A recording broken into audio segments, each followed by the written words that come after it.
Good morning, it's December 11th. This is To My Liberal Friends. The Republicans will take control of Washington, D.C. in January. They will have majorities in the House and Senate and a Republican in the Oval Office. They need to take this responsibility seriously and address the major issues in front of them. And one of the major issues is the expiring tax bill. It was passed under what's known as reconciliation, which is a budgetary process, and therefore expires after 10 years, the normal federal budget cycle.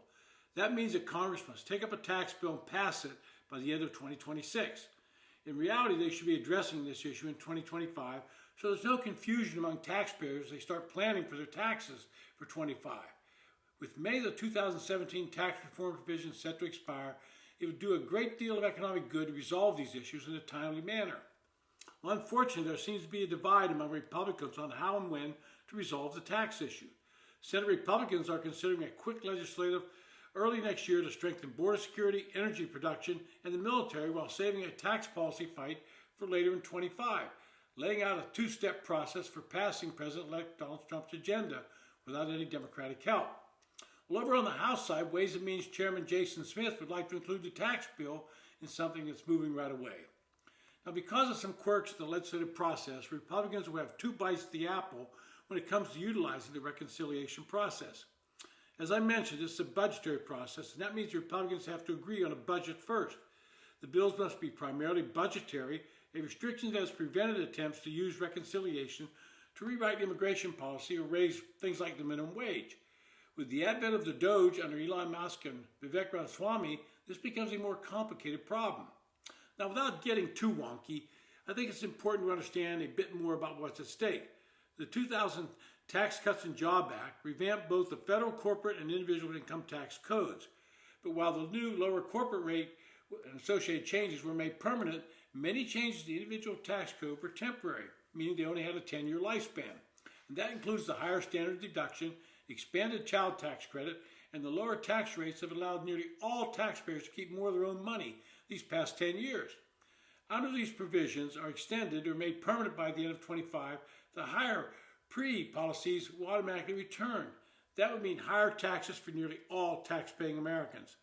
Of this complex and interconnected issues, those individual income rates are the most pressing for Congress to solve. Under the former tax bill, the top marginal rate was reduced from 39.6% to 37%, with rates to other tax brackets falling similarly. Basically, it was a 10% cut. The debate on this topic is vigorous on both sides. On the left, the Center on Budget and Policy Priorities stresses that higher income earners should see their tax rates revert to the pre-tax levels, allowing the lower tax rate to expire for taxpayers earning over $400,000 annually, would avoid more than 40% of the full cost of extending the Tax Act, according to the group's calculations. The Center for Budget and Policy Priorities is also pushing for raising the corporate income tax to offset the maintenance of lower personal income tax rates for people making under $400,000. Well, the Tax Foundation, more on the right, meanwhile warns against using higher taxes on corporations or wealthy individuals as a tool to pay for tax breaks for some at the expense of economic growth for all.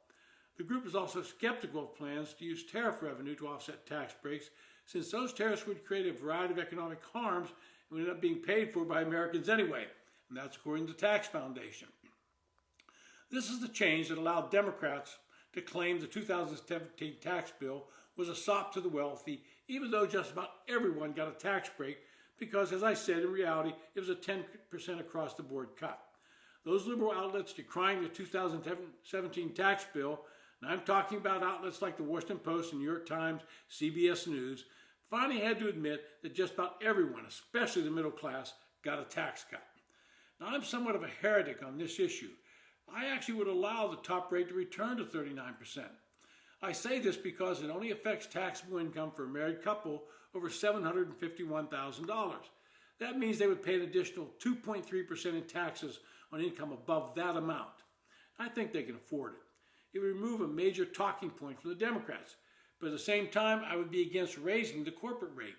At 21%, we are more competitive with other nations, and to raise it would only start another round of tax status inversions as corporations move their tax status to countries like Ireland.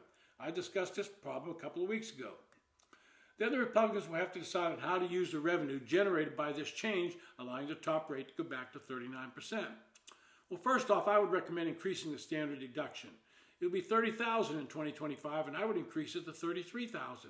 That would benefit about 80 million taxpayers, particularly those in the middle class.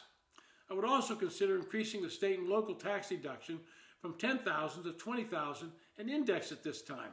With inflation, it's catching more and more people, and many of them live in what I would call red states.